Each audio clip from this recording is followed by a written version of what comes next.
A popular success like The King's Speech has so much going for it that it is worth looking at how it works.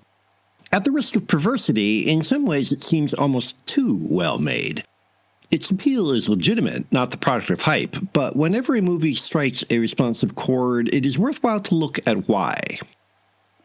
Start with the story, or perhaps more accurately, the situation.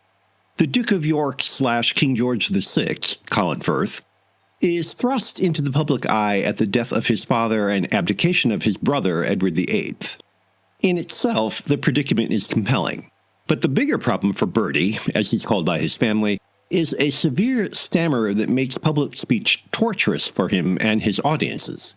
He enlists the help of Lionel Logue, Geoffrey Rush, an unconventional speech therapist who, among other things, insists on complete equality between them as part of the therapy. The bulk of the film follows the king's efforts to overcome his stutter and the inevitable tensions, conflicts, and developing friendship between the two men. As the king struggles with his impediment, we want to overcome it with him, because few things are more frustrating than being unable to express ourselves.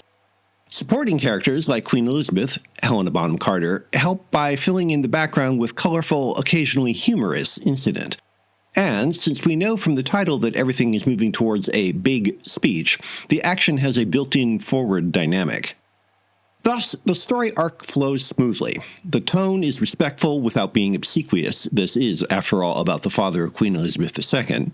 The complex characters surprise, move, and grow with requisite sensitivity.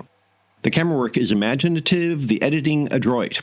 There is enough historical information to connect with larger events, and the period recreation does not clutter the action with gratuitous bric-a-brac. It all stands or falls on Firth's performance.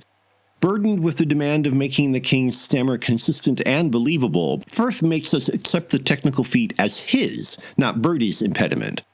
He even makes us forget that a star is going through these contortions and almost makes us believe we are seeing the real King George VI. Rush doesn't quite make us forget his past performances, but he has his own entertaining moments and certainly fills his role. The famous walk-on figures, Edward, Churchill, Baldwin, the Archbishop of Canterbury et al., do not provide much performance pizzazz, but then the action really belongs to Firth and Rush. The leads are so effective that we can miss the storytelling manipulation. Not that speech distorts its subject. Like any drama based on actual events, it merely crams untidy historical facts into shapely containers for easy pouring. The results are unquestionably affecting, perhaps repeatedly so. But if the film successfully shows that monarchs are people too, it has craftsmanship bred of convention, and some lucky timing, to thank.